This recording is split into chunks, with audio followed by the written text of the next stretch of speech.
येत्या 20 तारखेला मुंबईच्या भायखळा येथील राणी बागेतून तर मंत्रालयापर्यंत एक मोर्चाचं आयोजन करण्यात आलेलं आहे। सकाळी 9:30 वाजता भायखळा येथील राणीच्या बागेत सर्व ओबीसी संघटना आणि कुणबी एकीकरण समितीचे सर्व कार्यकर्ते अध्यक्ष हे त्या ठिकाणी उपस्थित राहणार आहेत। या मोर्चाचं आयोजन का करण्यात आलेलं आहे याचं सगळ्यात मोठं कारण आपल्याला ज्ञात असणं गरजेचं आहे। ते म्हणजे आपल्याला कल्पना आहे की 26 जानेवारी हा प्रजासत्ताक दिन म्हणून आपण साजरा करतो, परंतु या प्रजासत्ताक दिनी आजच्या सरकारने या ठिकाणी एक अधिसूचना मराठा आरक्षणासंदर्भात काढलेली आहे आणि त्या अधिसूचनेमध्ये जात पडताळणीच्या संदर्भामध्ये त्यांनी काही शब्दांचा उल्लेख केला आहे। ते शब्द असे आहेत की सगळे सोयरे, गणगोत आणि सजातीय। आता या 3 शब्दांचा उल्लेख इतका व्यापक आहे। आपण सगळे कोणाला म्हणतो की जे आपल्या रक्ताचे आहेत, वडिलांच्या म्हणजे परंपरेने आलेले आहेत, ज्याला पितृसत्ताक आपण म्हणतो असे। आणि सोयरे कोणाला म्हणतो तर जे आईच्या रक्ताचे आहेत। आणि सगळे सोयरे शब्द टाकून जर त्या ठिकाणी गणगोत शब्द टाकून आणि सजातीय शब्द टाकून, कारण खरं म्हणजे तिथं स्वजातीय असा शब्द हवा होता, हे शब्द टाकून जर त्या ठिकाणी जात पडताळणीला जर ही केस गेली तर जवळजवळ मी तुम्हाला साधं उदाहरण सांगतो, म्हणजे तुम्ही कदाचित हसाल सुद्धा। आमचे उमेश जोशी आहेत, यांच्या सौ या ओबीसी समाजाच्या आहेत आणि मग सजातीय आणि सगळे सोयरे या शब्दामुळे उमेश जोशींची पुढची पिढी ही ओबीसी म्हणून प्रमाणपत्र घेऊ शकते आणि ओबीसी म्हणून पुढचं आपलं जीवनमान पूर्ण करू शकते। त्या एक सजातीय शब्दामुळे इथंच उदाहरण आहे म्हणून दिलं। उमेशजी राग नका म्हणू, नाव घेतलं तसा प्रकार दिनेशजींच्या बाबतीत होणार नाही, कारण ते स्वतः पितृसत्ताक आहेत, मातृसत्ताक म्हणून ते पुन्हा मराठा टू ओबीसी असं काही होणार नाही। तर ह्या गोष्टीमुळं ओबीसी आणि आरक्षित समाज, म्हणजे आज ओबीसी समाज जर जात्यात असेल तर आरक्षित समाज सुद्धा सुपात आहे। या दोन्ही 3ही समाजांवर म्हणजे एसटी आणि एसटी सहित ओबीसी या 3ही समाजांवर फार मोठं गंडांतर येणार आहे। आणि आजचं सरकार आहे याला ते गंडांतर आणायचंच आहे, कारण त्या सरकारची मातृसंस्था यांना आरक्षण मुक्त भारत करायचा आहे। त्यामुळे साहजिकच आहे त्याच्यामुळं या 3ही वर्गावर प्रचंड मोठ्या प्रमाणात परिणाम होणार आहे। आणि त्याची जी अधिसूचना 26 जानेवारीला प्रजासत्ताक दिनी काढल्यानंतर त्या अधिसूचनेचं कायद्यात रूपांतर करण्यासाठी सरकारने 1 दिवसाचं विशेष अधिवेशन 20 फेब्रुवारीला विधानसभेमध्ये विधान भवनामध्ये आयोजित केलेलं आहे। आणि या 20 फेब्रुवारीला जर हे आयोजन केलेलं आहे, या आयोजनातून जर का हा कायदा झाला तर ओबीसी समाज आणि आरक्षित समाज याच्यावर फार मोठा परिणाम होणार आहे। आणि त्याकरता सर्व ओबीसी संघटना आणि कुणबी एकीकरण समिती यांच्या वतीनं हा राणीचा बाग ते मंत्रालय विधान भवन अशा मोर्चाचं आयोजन केलेलं आहे. याचा परिणाम काय होऊ शकतो आणि हे कशासाठी चाललंय हे तुम्हाला मला या ठिकाणी थोडक्यात विस्तृत सांगायची आवश्यकता वाटते. मी आपणास सांगू शकतो की मी ज्या प्रक्रियेतून गेलो, की ज्या प्रक्रियेमुळे मी बाधित झालो. 1990 ला मी माझं कृषी शिक्षण पूर्ण करत असताना मंडळ आयोग लागू झाला शैक्षणिक आणि सामाजिक याच्याकरता. तो संपूर्ण भारतभर लागू झाला. हा मंडळ आयोग भारतभर लागू झाल्यानंतर महाराष्ट्रात मात्र मंडळ आयोगाची अंमलबजावणी ही 1994 ला झाली. खरं म्हणजे महाराष्ट्र हे पुरोगामी राष्ट्र आहे. मंडळ आयोग लागू झाल्यानंतर तात्काळ 1990 ला त्याची अंमलबजावणी होणं गरजेचं होतं, परंतु ती अंमलबजावणी मात्र 1994 ला झाली. आणि 94 ला झाल्यानंतर तत्कालीन महाराष्ट्र सरकारने 95 ला झिरो बजेट लागू केलं.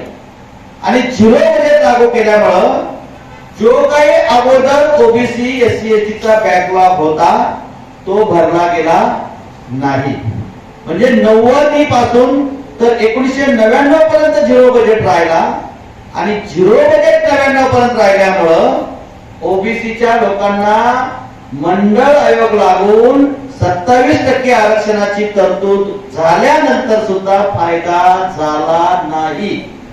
आणि तो फायदा न झाल्या कारणाने त्यानंतर मंडळ आयोग लागू झाला, झिरो बजेट लागला, 99 पर्यंत तो थांबला.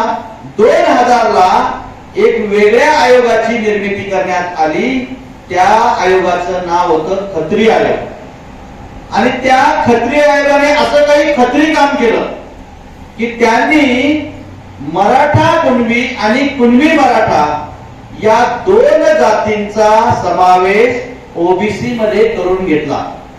आता मराठा कुणबी आणि कुणबी मराठा जर तुम्ही पश्चिम महाराष्ट्र किंवा विदर्भ किंवा मराठवाड्यामध्ये जर गेला तर ह्या मराठा कुणबी आणि कुणबी मराठा यांचे सगळे सोयरे मात्र मोठ्या प्रमाणात मराठात आहेत. आणि म्हणून 2000 पासून तर आतापर्यंत ज्या काही ओबीसीच्या भरत्या झाल्या त्या भरत्यांमध्ये मोठ्या प्रमाणात जर भरती प्रक्रिया राबवली गेली असेल तर त्यातून ओबीसीच्या कोट्यातून मराठा कुणबी आणि कुणबी मराठा यांची भरती झाली. मूळ ओबीसीना मात्र बोंबलन ठेवलं. म्हणून तुम्ही आज जर गेला मराठवाडा पश्चिम महाराष्ट्र या भागात तर तुम्हाला अशी काही गावं दिसतील की ती अधिकाऱ्यांचीच गाव आहेत. एकेका गावात 100-100, 150 अधिकारी आहेत. 100% गावातून एक तरी माणूस गव्हर्नमेंट सर्वंट आहे. पण ती परिस्थिती तुम्हाला कोकण प्रांत किंवा मुंबईमध्ये दिसत नाही. आपल्याकडचा माणूस आपल्याला गव्हर्नमेंट सर्व्हिस मिळत नाही म्हणून त्याचा कल प्रायव्हेट सेक्टरकडे वाढला. तो खासगी नोकऱ्यांकडे जास्त त्याचा कल वाढत गेला, परंतु गव्हर्नमेंट सेक्टर मध्ये तो आला नाही.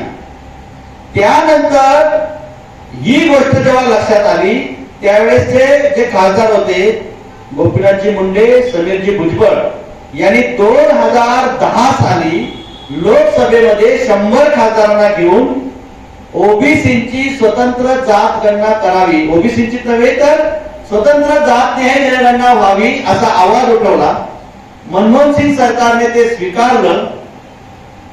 तिसरा कॉलम न टाकता एक इम्पिरिकल डाटा गोळा करायचं त्यावेळेस ठरवलं. तो इम्पिरिकल डाटा गोळा केला, परंतु त्या इम्पिरिकल डाट्यामध्ये ही सत्य परिस्थिती बाहेर येईल की मंडळ आयोग 1994 ला लागू झाला. मंडळ आयोग लागू झाल्यानंतर सर्व्हिस सेक्टर मध्ये सगळ्यात जास्त फायदा मात्र 2000च्या खत्री आयोगाच्या माध्यमातून आलेला मराठा कुणबी आणि कुणबी मराठा यांनी घेतला. आणि ते जर क्लिअर झालं तर ओबीसी समाजामध्ये मोठी खदखद वाजेल म्हणून तो डाटा बाहेर काढला नाही. तो डाटा दिला तर मूळ ओबीसीची संख्या कळेल. ती संख्या कळली तर बजेटमध्ये त्याची तरतूद करावी लागेल, अर्थसंकल्पामध्ये तरतूद करावी लागेल. त्यामुळे तो डाटा बाहेर येऊ दिला नाही. तो डाटा बाहेर जर आला तर ओबीसीच्या 27% आरक्षणानुसार जिसकी जितनी संख्या बारी उसकी उतनी भागीदारी हा कर्पुरी ठाकूर यांचा जो फॉर्म्युला होता त्या फॉर्म्युल्यानुसार ग्रामपंचायत, जिल्हा परिषद, पंचायत समिती, नगर पंचायत, नगरपालिका, महानगरपालिका, नवे विधानसभा आणि लोकसभा मध्ये सुद्धा आरक्षित जागा ठेवाव्या लागतील, कारण ओबीसीचा डाटा उपलब्ध आहे आणि ओबीसीची खऱ्या अर्थाने शैक्षणिक सामाजिक मागासलेपणाची जी हे आहे त्या ठिकाणी या वरद्या मागासलेपणाची जी स्थिती आहे ती लक्षात येईल आणि तो डाटा त्या ठिकाणी गोळा करावा लागेल आणि डाटा गोळा केल्यानंतर त्याचा येऊन तो सरकारने डाटा कोणालाही दिला नाही. तो फक्त रोहिणी आयोग जो नेमला त्या रोहिणी आयोगाच्या ज्या न्यायाधीश होत्या ऍडव्होकेट रोहिणी, त्या रोहिणी आयोगाच्या रोहिणी यांनाच तो फक्त डाटा दिला, दुसरा कोणालाही डाटा दिला नाही. राज्य सरकारने वारंवार डाटा मागितला, वेगवेगळ्या संघटनांनी पुन्हा मागणी केली, परंतु मागणी करून सुद्धा तो डाटा मिळत नाही आणि त्यामुळं जी ओबीसीची ससे ओलपट झाली त्या ससे ओलपटीमुळं आजही आपला माणूस शहरालगत असून शिकला सवरलेला असून सुद्धा तो चांगल्या पदावर जाऊ शकला नाही, जाऊ शकत नाही अशी स्थिती झाली. त्याच्यानंतर मोठ्या प्रमाणात मराठा आंदोलनं झाली आणि मराठा आंदोलनं झाल्यानंतर त्या मराठा आंदोलकांचा छुपा अजेंडा होता की मराठ्यांचा ओबीसी मध्ये समावेश करावा, परंतु तो त्यांचा छुपा अजेंडा त्यांनी कधीही एक्सपोज केला नाही. सरकारला हे माहित होतं की जर मराठ्यांना आपण जर स्वतंत्र आरक्षण जर दिलं तर ते योग्य ठरेल, ओबीसी मधून जर आरक्षण दिलं तर ओबीसीचं प्रचंड त्या ठिकाणी हानी होणार आहे. जी हानी मराठा कुणबी आणि कुणबी मराठा यांना समावेश केल्यामुळे झाली आहे त्याच्यापेक्षा जास्त मोठी हानी होईल आणि आता ओबीसी संघटना त्या ठिकाणी जागृत झालेल्या आहेत. आता ह्या जागृत झालेल्या संघटनांमुळे त्या ठिकाणी आज परिस्थिती अशी आहे की या संघटना त्या ठिकाणी काम करतात, त्यामुळं मराठ्यांना 16% सोशिओ इकॉनॉमिक जो एससीसीसी ज्याला म्हणतात म्हणजे सामाजिक मागासलेपणाचा जो त्यांनी एससीसीसी केलं म्हणजे काय बोलतात त्याला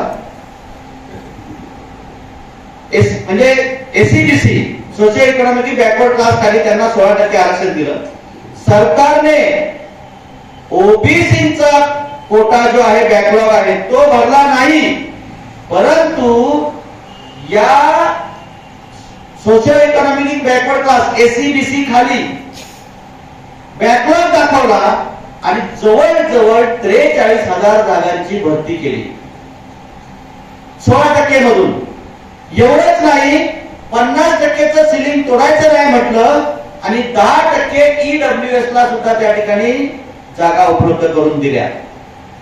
आता बघा 43,000 जागा भरल्यानंतर सुप्रीम कोर्टामध्ये तो एससीबीसीचा कायदा रद्द झाला, परंतु महाराष्ट्र सरकारमधील संख्येच्या बळावर असणाऱ्या मराठा आमदारांनी त्या जागांचं रेग्युलेशन करून घेतलं आणि ते रेग्युलेशन करताना त्यांनी काय केलं का उच्चतम गुणवत्ता असणारा आपला जो ओबीसी शिक्षक असेल, ओबीसी ऑफिसर असेल, ओबीसी आयएएस ऑफिसर असेल यांना स्वयं घोषणा पत्र लिहून घेऊन त्यांना मूळ प्रवर्गामध्ये टाकून घेतलं आणि त्यांच्या जागा रिकाम्या करून घेतल्या. ईडब्ल्यूएस लागल्यानंतर सुद्धा भरती प्रक्रियेमध्ये मोठ्या प्रमाणामध्ये 85% वर हे मराठा समाजाचेच लोक लागली, पण ओबीसीचा जो बॅकलॉग आहे तो भरण्याचा किंवा एससी एसटीचा जो बॅकलॉग आहे ती भरण्याची हिम्मत सरकारने दाखवली नाही. एका विशिष्ट समाजाला प्राधान्य देण्याचं काम सरकार आजपर्यंत करत आलेलं आहे. आम्ही माहितीच्या अधिकाराखाली आता माहिती काढली तेव्हा असं लक्षात आलं की ओबीसीच्या जवळजवळ 6,31,000 इतक्या जागा रिक्त आहेत आणि त्यापैकी रिक्त जागांपैकी फक्त ओबीसीच्या 46% जागा रिक्त आहेत. म्हणजे जवळजवळ 3 लाखाच्या आसपास जागा या ओबीसीच्या रिक्त आहेत.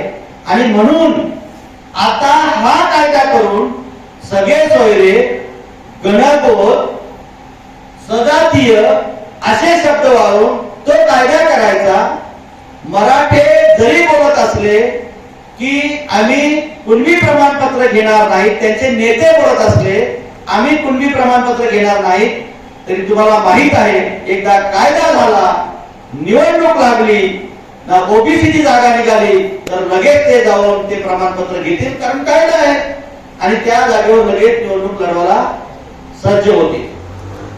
जागा निघाल्या, समजा सरकारी शासनाच्या जागा निघाल्या, नोकर भरती निघाली, तर त्या नोकर भरतीत सुद्धा ह्या ज्या काही 3 लाख जागा आहेत या 3 लाखामध्ये हे सगळे सोयरे गणगोत त्यांचंच आहे, प्रशासनामध्ये त्यांचंच, लोक विधानसभेमध्ये बलाबल जास्त आहे, त्यामुळे या 3 लाख जागांमध्ये त्यांची भरती होईल.